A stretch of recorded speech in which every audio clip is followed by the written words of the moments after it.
월급날은 분명 기분이 좋습니다. 통장에 찍힌 숫자를 확인하는 그 찰나만큼은 말이죠. 하지만 딱 일주일만 지나보세요. 이상하다, 내 돈 다 어디 갔지?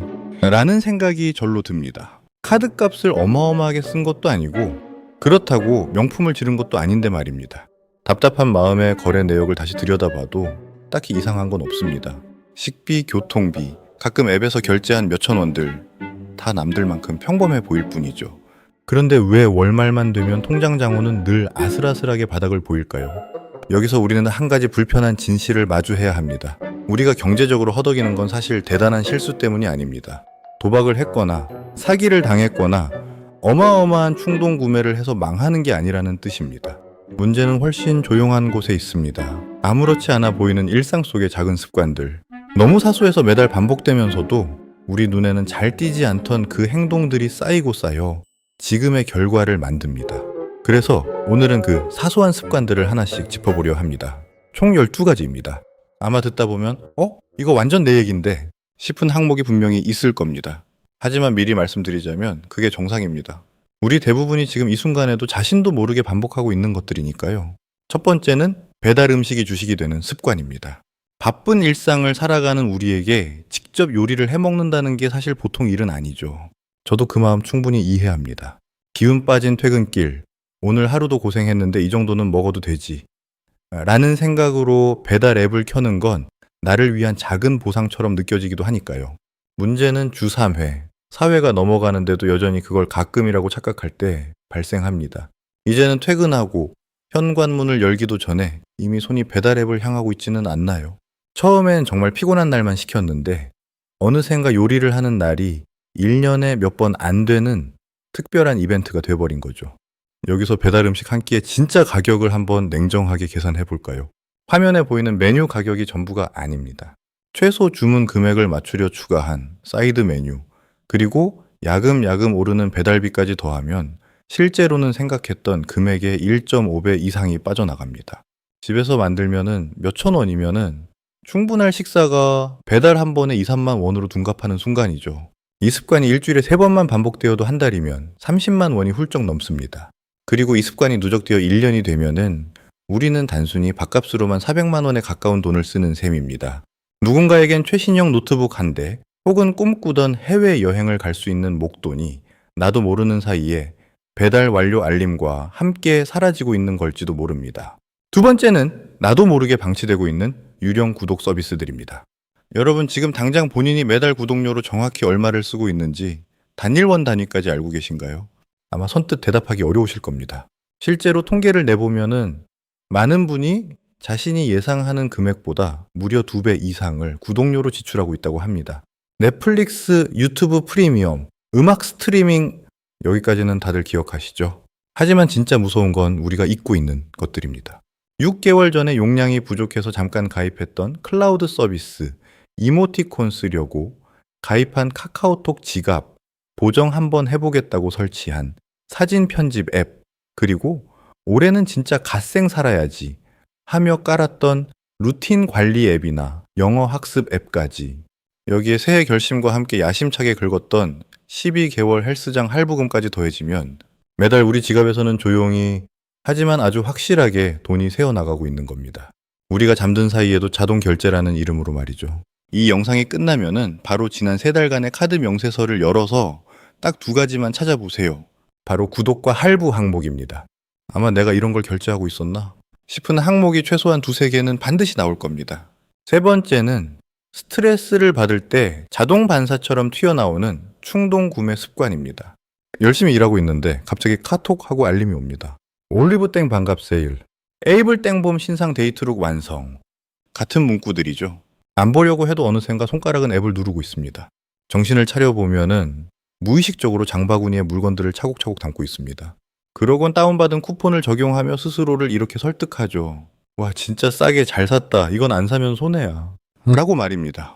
하지만 여러분, 이 행동이 단순히 여러분의 의지가 약해서 생기는 일일까요? 전혀 그렇지 않습니다. 수많은 기업은 여러분의 지갑을 열기 위해 심리학자와 마케팅 전문가들을 고용합니다.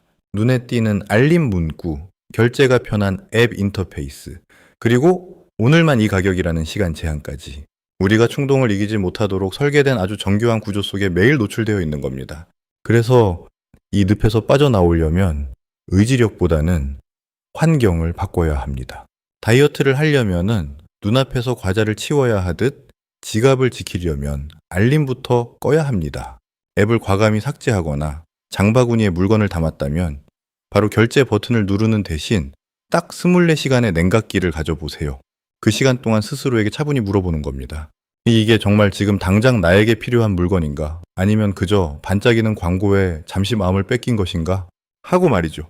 놀랍게도 딱 하루만 지나면 어제까지만 해도 안 사면 큰일 날 것 같던 물건들이 생각보다 평범해 보이기 시작할 겁니다.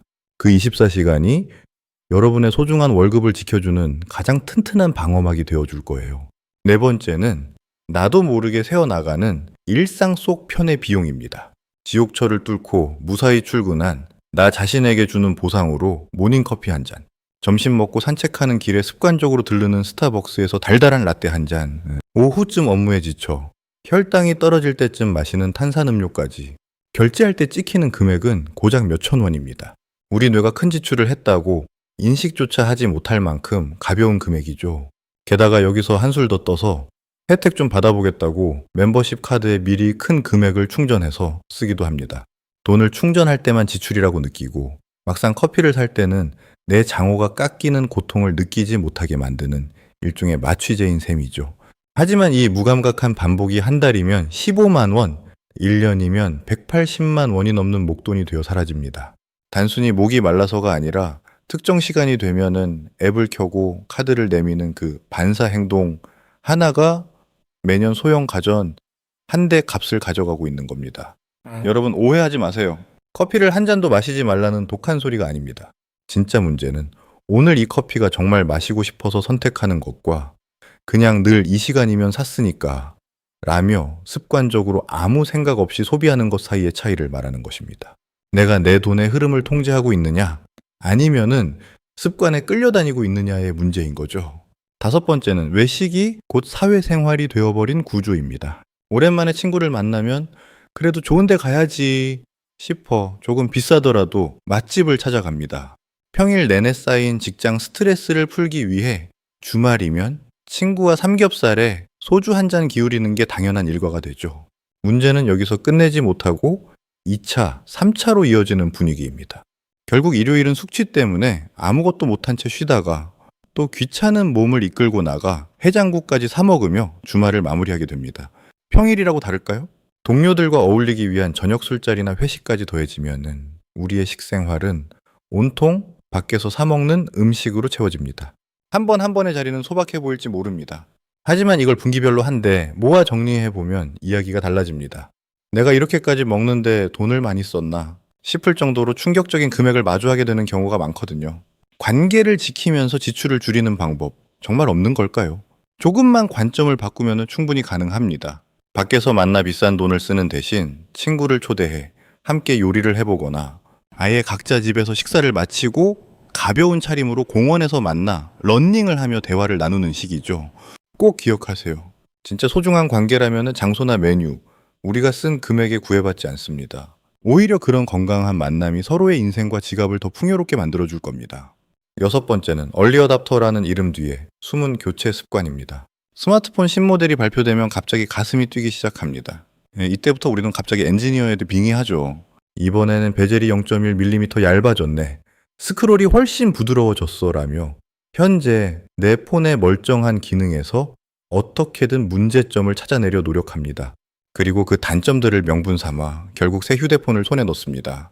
그런데 우리의 이런 구매 욕구에 더욱더 부채질을 하는 아주 달콤한 제안이 하나 더 있습니다. 혹시 통신사의 중고폰 반납 보장 프로그램을 이용하고 계신가요? 사용하던 기기를 반납하면은 새 폰으로 바꿔준다는 그 달콤한 약속 말이죠. 하지만 이건 공짜가 아닙니다. 매달 별도의 이용료를 내야 하고 2년 뒤 기기 상태가 완벽해야만 보상을 해줍니다. 무엇보다 무서운 건 우리를 평생 할부의 노예로 묶어둔다는 점입니다. 기기를 반납하고 또 다른 할부를 시작하게 함으로써 통장에서 할부금이 마를 날이 없게 만드는 아주 정교한 마케팅이죠. 전자기기 제조사와 통신사는 우리가 구형 모델을 쓰는 것을 부끄럽게 느끼도록 끊임없이 자극합니다. 하지만 냉정하게 생각해 볼까요? 3년에서 4년 전 모델과 최신 모델 사이에 우리가 체감할 수 있는 성능 차이가 과연 얼마나 될까요? 고사양 게임을 하는 게 아니라면은 대부분의 일상적인 사용 환경에서는 차이를 느끼기 힘든 수준입니다. 휴대폰 교체 주기만 2년에서 4년 이상으로 늘려보세요. 10년이라는 시간을 두고 계산하면 기기값과 통신비에서만 최소 수백만 원의 목돈을 지켜낼 수 있습니다. 최신 기술을 소유하는 기쁨은 며칠 뿐이지만 통장에 남은 목돈은 여러분의 미래를 바꿉니다. 7번째는 자동이체의 무관심입니다. 인터넷, 통신비, 각종 보험료, 매달 자동이체로 빠져나가는 이 돈들을 마지막으로 재검토한 게 언제인가요? 기업은 절대로 먼저 더 싼 요금제가 나왔으니 바꾸세요 라고 말해주지 않습니다. 오히려 비싼 요금제를 묵묵히 내주는 고객을 가장 반기죠. 특히 통신비는 조금만 움직여도 당장 절반을 아낄 수 있습니다. 요즘은 유플러스에서 직접 만든 알닷 같은 알뜰 요금제가 정말 잘 나와 있거든요. 대형 통신사의 망을 그대로 빌려 쓰기 때문에 통화 품질이나 데이터 속도는 100% 동일한데 요금은 딱 반값 수준입니다. 알뜰폰은 고객센터 연결도 안 되고 불편하다던데 왜라고 걱정하시나요? 예전 이야기입니다. 이제는 대기업에서 운영하는 만큼 전용 앱으로 웬만한 업무를 다 처리할 수 있고 가입 절차도 집에서 유심만 받으면 끝날 정도로 간편해졌습니다. 불편함은 딱 한 번이지만 그 보상은 매달 돌아옵니다. 잠깐의 귀찮음을 감수하고 요금제만 갈아타도 연간 수십만 원의 목돈이 여러분의 통장에 고스란히 남게 됩니다. 내가 내 돈의 주인이 되고 싶다면 가장 먼저 이 자동이체의 사슬부터 점검해 보시길 바랍니다. 8번째는 당장의 위기를 모면하게 해주는 달콤한 독약, 리볼빙의 늪입니다. 카드값이 감당하기 힘들 만큼 많이 나왔을 때 최소 결제라는 버튼은 마치 구원줄처럼 보입니다. 이번 달에 10만 원만 내면 나머지는 나중에 갚아도 된다니 당장의 부담이 싹 사라지는 기분이 들죠. 하지만 여러분, 이 버튼을 누르는 순간 여러분은 아주 비싼 대가를 치러야 하는 초고금리 대출의 세계로 발을 들이는 겁니다. 신용카드 리볼빙 금리는 보통 15%에서 20%에 육박합니다. 웬만한 은행 대출보다 훨씬 무서운 수준이죠. 내가 갚지 않고 남겨둔 잔액에는 매달 이자가 눈덩이처럼 불어납니다. 결국 여러분은 원래 물건값보다 훨씬 더 많은 돈을 지불하게 되는 구조에 갇히게 됩니다. 100만 원짜리 가방을 샀는데 나중에는 이자까지 합쳐 150만 원을 내고 있는 셈이죠. 꼭 기억하세요. 최소 결제는 문제를 해결해 주는 게 아닙니다. 그저 더 비싼 이자를 붙여서 미래의 나에게 빚을 떠넘기는 것에 불과합니다. 이 습관이 반복되면 원금은 줄어들지 않고 매달 이자만 갚다가 세월이 다 갑니다. 통장에 돈이 모이지 않는 진짜 이유를 찾고 계신다면 지금 당장 카드 명세서에서 리볼빙이나 2월 잔액기라는 단어를 찾아보세요. 이 고리를 끊어내지 못한다면 수년 뒤 여러분의 자산은 수백만 원, 아니 수천만 원의 차이를 보이게 될 겁니다. 9번째는 수입이 늘면은 지출도 자동 상승하는 생활 수준의 함정입니다. 새해를 맞아 연봉이 올랐다고 가정해 봅시다. 기분이 정말 좋죠. 이때부터 우리는 스스로에게 보상을 허락하기 시작합니다. 이 정도는 벌었으니까 써도 돼. 라며 조금 더 넓은 집, 조금 더 비싼 차, 그리고 조금 더 잦은 외식을 선택합니다. 그런데 무서운 건 우리 뇌 적응력입니다. 딱 3개월만 지나보세요. 늘어난 수입에 맞춘 새로운 생활 방식은 금세 당연한 일상이 됩니다. 결국 연봉이 오르기 전과 똑같은 빠듯함을 느끼고 월급날만 기다리는 굴레는 반복됩니다. 통장 장호가 0원으로 수렴하는 속도는 수입이 적었을 때와 놀라울 정도로 똑같아지죠. 경제학에서는 이를 생활 수준 인플레이션, 라이프스타일 인플레이션이라고 부릅니다. 늘어난 수입이 저축이나 투자로 가는 게 아니라 확장된 소비에 그대로 흡수되어 버리는 현상이죠. 하지만 진짜 자산가는 수입이 늘었을 때 생활비가 아니라 투자금을 늘리는 사람입니다.